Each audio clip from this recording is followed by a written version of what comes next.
बिस्मिल्लाहिर्रहमानिर्रहीम। अस्सलामु अलैकुम वरहमतुल्लाहि वबरकातुहू। दोस्तों, पेश खिदमत है किसी भी हाजत के लिए इस्म या लतीफ़ों का 11 दिन का वजीफ़ा। मैं पहले भी अर्ज कर चुका इस्म या लतीफ़ों के बारे में। मैंने पहले भी रिक्वेस्ट की थी कि जनाब ये बड़ा ज़बरदस्त जो है एक मुजरब जो है वजीफ़ा होता है या लतीफ़ों का। इसके पहले भी कई वज़ाइफ जो मैं आपसे डिस्कस कर चुका हूँ, हाजत के लिए भी, रिज़्क़ के लिए भी, बच्चे बच्चियों के रिश्तों के लिए भी, या लतीफ़ों के बहुत सारे वज़ाइफ जो है मैंने पहले भी बताया आपको। किसी ऐसे मुश्किल काम के लिए, उस मुश्किल काम में कोई भी हो सकता है, वो रिज़्क़ के लिए भी हो सकता है, रोज़गार के लिए, रिज़्क़ में बरकत के लिए, रिज़्क़ में इजाफे के लिए, और उसके अलावा बच्चे बच्चियों के रिश्ते के लिए, एडमिशन के लिए। किसी मुल्क का वीज़ा जो है वो अगर ना लग रहा हो, आपका आप जाना चाह रहे हो, बहुत अरसे से ख्वाहिश हो, पेमेंट भी दे रखी हो एजेंट को, लेकिन वीज़ा जो है वो लगने का नाम नहीं हो रहा। ऐसे ऐसे काम जो है आपके जो जहन में है, या कोई केस या मुकदमा ऐसा चल रहा है, या कोई ऐसा जो है प्लॉट है या मकान है या दुकान है जो आप बेचना चाह रहे हैं और वो बिक नहीं रही, क्योंकि पिछले दिनों एक बहन की शायद रिक्वेस्ट भी आई थी, कोई ऐसा वजीफा बता दें कि हम कोई शॉप बेचना चाहते हैं तो उसका मुनासिब गाहक या रेट उसका सही नहीं लग रहा। तो इस किस्म की जो मसाइल आप जिंदगी में फेस कर रहे हैं, उनके लिए ये अमल जो है या लतीफ़ों का, पहले जो मैंने आपको बताया वो टिपिकली कुछ मसाइल के लिए थे। ये किसी हाजत के लिए था कोई स्पेशली, तो या कोई किसी बच्चे बच्ची के रिश्ते के लिए था, वो स्पेसिफिक उस मकसद के लिए था। ये जो अमल मैं आपको या इस्म या लतीफ़ों का बताने जा रहा हूँ, ये एक मतलब है कि ओवरऑल आप इसके ज़रिए आप बहुत सारी जो परेशानियां आप फेस कर रहे होते हो, उनमें से कोई भी आप इस पे फोकस करके उसके लिए आप ये अमल जो है परफॉर्म कर सकते हैं। ठीक है, इस अमल को करने के लिए सिर्फ दो चीज़ों की आपको ज़रूरत पड़ेगी, मतलब दो शराइत हैं जो आपको पूरी करनी है। एक आप जानते ही हैं कि 5 वक्त नमाज पढ़ता हो बंदा, और दूसरी जो है शर्त वो ये है कि इसके हलाल के लिए कोशिश करता हो। तो बस ये दो चीज़ें जिस इंसान के अंदर हैं, वो नमाज भी पढ़ता है, 5 वक्त का नमाजी भी है। अगर नहीं है तो कितनी देर लगती है यार, तौबा में गिर जाओ, सजदे में माफ़ी मांग लो अपने रब से, प्रीवियस पे माफ़ी मांग लो, आगे सलात तौबा पढ़ के, और फिर आगे जो है कज़ाउल उम्री पढ़ना शुरू कर दो। 1-2 दिन में ही अल्लाह पाक देख लेगा भी बंदे की नीयत सच्ची है, ये बस माफ़ी मांग रहा है, तो अल्लाह तो राज़ी होता है उस बंदे से। मतलब तौबा के बारे में अब बात चल पड़ी है, तो फिर ये एक छोटी सी हदीस जो है वे सुन लीजिए। हदीस तो कोई छोटी नहीं होती, बड़ी ही होती हैं, लेकिन एक मुख्तसर वाक़या है कि हुज़ूर पाक सल्लल्लाहु अलैहि वसल्लम का फरमान है कि एक शख्स जो है वो सहरा में सफ़र कर रहा था। उन दिनों में सहरा में सफ़र ऊँटों पे होता था ना, तो ऊँटों के ऊपर जो है वो अपने सफ़र की चीज़ें जो है वो इंसान, खाना वगैरह, पानी, हर चीज़ ना, वो उस पर बांध के रखते थे और फिर सफ़र पे निकलते थे। तो वो अकेला ही सहरा में सफ़र कर रहा था, ऊँट पे उसने ज़्यादा राह रखा हुआ था। तो बस कहीं थक आ गया तो उसकी जो है वो आंख लग गई। जब आंख लग गई तो वो शख्स जो है वो अपने ऊंट को किसी झाड़ी झूड़ी के साथ, झाड़ियां होती थी सहरा के अंदर, तो उस झाड़ी के साथ उसने उसको बांधा और वो सो गया, उसकी आंख लग गई। अच्छा, जब वो जागा तो फिर वो क्या हुआ कि उसने देखा, जब वो थोड़ी देर बाद जागा तो देखा कि ऊंट गायब है।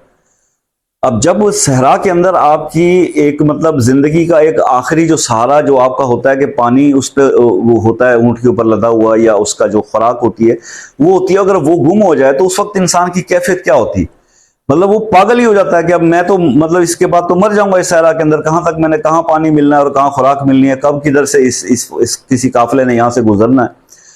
तो वो उस पर ऐसा कोई इस बातें उसके दिमाग में आई। उसने कहा अच्छा चलिए, अब तो मेरी मौत जो है वो यकीनी, तो मैं थोड़ी देर फिर सो जाता। मतलब वो थक हार के वहीं पे फिर लेट गया। जब फिर लेटा उसकी आंख लग गई। अब जो दोबारा, अब ये सारी कैफियत रब्बुल आलमीन जो है ना वो आपकी हर चीज देख तो रहा है ना आपको। जब वो किसी पे आजमाइश भेजता है तो वो फरिश्तों से कहता है अल्लाह पाक के दर देखो कि अब ये क्या करता है। तो फिर क्या हुआ कि उस शख्स की जब दोबारा आंख खुली तो उसने देखा कि उसका ऊंट जो है उसके पास ही खड़ा हुआ था।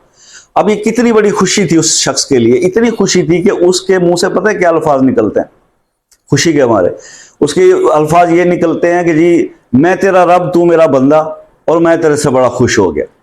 अब ये कहना उसको ये चाहिए था कि रब मैं तेरा बंदा, उसने उल्टा ही कह दिया। तो इतनी मतलब दिमाग उसका कंट्रोल से बाहर हो गया, इतनी खुशी उसको मैसर आई ऐसे इस कंडीशन के अंदर, जब अल्लाह पाक ने उसको उसका ऊंट वापस दे दिया।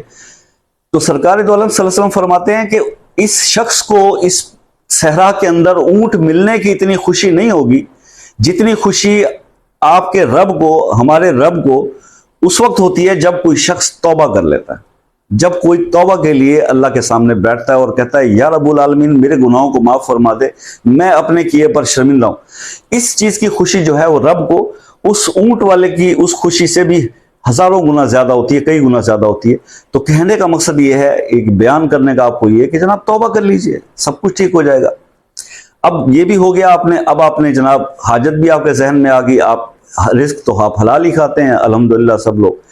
तो अब आपने करना क्या है, अब आपने इशा की नमाज का वेट करना है। इशा की नमाज आपने पढ़नी, इशा की नमाज कम्मल पढ़ने के बाद आपने पहले 11 बार आपने दुरूद शरीफ पढ़ना है, दरूद इब्राहिमी 11 बार दरूद इब्राहिमी पढ़ने के बाद आपने 1111 बार 1111 यानी 1111 बार आपने इस्म या लतीफ़ो पढ़ना है वही बैठ के।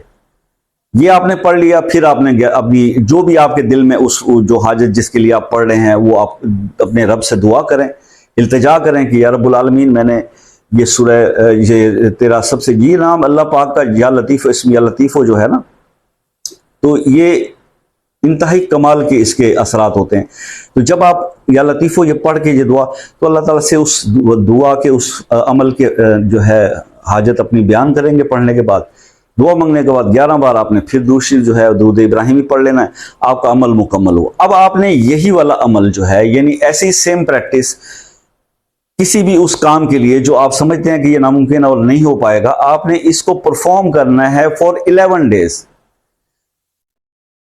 मतलब आपने इस अमल को 11 दिन करना है।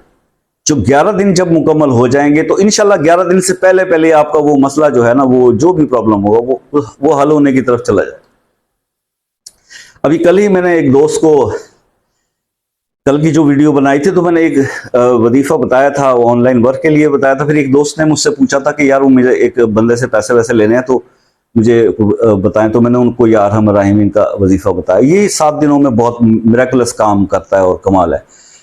तो वो अभी रिसेंट पास में, क्योंकि अभी इसी मुहर्रम के दिनों में ये अमल जो है वो किसी को मैंने किसी के लिए किया था, किसी की रिक्वेस्ट पे, वो खुद नहीं कर सकते थे, तो उसका रिजल्ट मिला हमें, वो काम हुआ। तो मैंने उनको जब बताया तो अभी 2 से 3 दिन उनको पढ़ते हुए हुए हैं, तो वो बता रहे थे कि जनाब राब्ता हुआ है, चीज है कि अभी उसमें कुछ और मसाइल हैं लेकिन राब्ता हुआ है, नहीं कुछ लेने देने पे बात बनी है, लेकिन कुछ ना कुछ आसार नजर आए। मैंने उनसे ये कहा कि आप अपना पीरियड पूरा करें, इंशाल्लाह ये जो बात हुई है तो ये बात मुकम्मल भी हो जाएगी। तो ये इस तरह की चीजें होती हैं वज़ाइफ के अंदर। लेकिन बात वही है कि वो एक तो यकीन कामिल था, वो होना चाहिए, अल्लाह के इस्म है या कोई कुरानी आयत है। वो वजीफा मतलब पर्सनली तो कोई जाके क्रिएट करके नहीं आता, कुरान के अल्फाज बताए जाते हैं, आयत होती है, अल्लाह का नाम होता है। उसके बाद यही बात कही जाती है फराइज पूरे कर लो, वज़ाइफ काम करना शुरू हो जाएंगे। तो फिर वो इसी नियत को रखते हुए फिर आप ये 11 दिन करेंगे। अगर आपका काम इन बिटवीन कोई ऐसा था जो उस 11 दिन से पहले पहले हो गया, तो आपने 11 दिन फिर भी पूरे करने हैं। ये भी आप जहन में रखिएगा ताकि फिर बाद में ये मसले मसाइल आपको पूछने ना पड़े। तो आपने 11 दिन इसको फिर भी पढ़ डालना है, और उसके बाद जब ये मुकम्मल हो जाए और काम भी हो जाए। अच्छा, ऐसा भी हो सकता है कि 11 दिन गुजर जाएं और अभी वो काम ना हुआ, तो देन आपने वेट करना है। ये जल्दबाजी नहीं कि फिर आपने पकड़ के कोई और वजीफा जकड़ देना कि चलो जी ये नहीं हुआ तो फिर। और हैबिचुअल ना हो इन चीजों के, कुछ करने के बाद थोड़ा सा वेट भी करते हैं, ठीक है, थोड़ा टाइम भी देते हैं। उसके बाद रूटीन में आप उसकी 1-2 तस्बीहां फिर भी पढ़ते रहें और देखें कुछ दिन इंशाल्लाह वो काम आपका 11 दिन में नहीं तो 21 दिन में हो जाएगा। लेकिन आप 11 दिन परफॉर्म करें, आप चाहें तो आप 21 दिन भी पढ़ सकते हैं, कोई ऐसा मसला नहीं है। तो काम इस तरह से हो जाते हैं जी। अल्लाह ताला आपको आपके तमाम मसाइल के हल में कामयाब करे, आपको हल उसके अता फरमाए, आपके मसाइल हल करे, आप पर रहमतें नाजिल करे। और इस नाचीज़ के लिए जो है वो दुआ कर दिया कीजिए। कोई मेरी सिस्टर ने कहा था कि अब आपकी वीडियोस में, वो पहले वाली बात मेरी, मैंने कहा सिस्टर पहले वाली वीडियोस पे भी बहुत लोग एतराज़ करते थे कि जी बड़ी इधर उधर की बातें होती हैं और काम की बात। तो मैंने अंदाज थोड़ा बदला, तो वो भी अब आप कह रही हैं कि ऐसे। तो बस मुझे तो समझ नहीं आती कि किसकी माने बंदा और किसकी ना माने। बस चुप करके जो जैसे आता है बोल देते हैं। जो पसंद कर दे उसका भी भला, जो ना पसंद करे उसका भी भला। अल्लाह सबको खुश रखे, दुआ में याद रखिएगा। मिलते हैं नेक्स्ट वीडियो में, तब तक के लिए अल्लाह हाफिज़।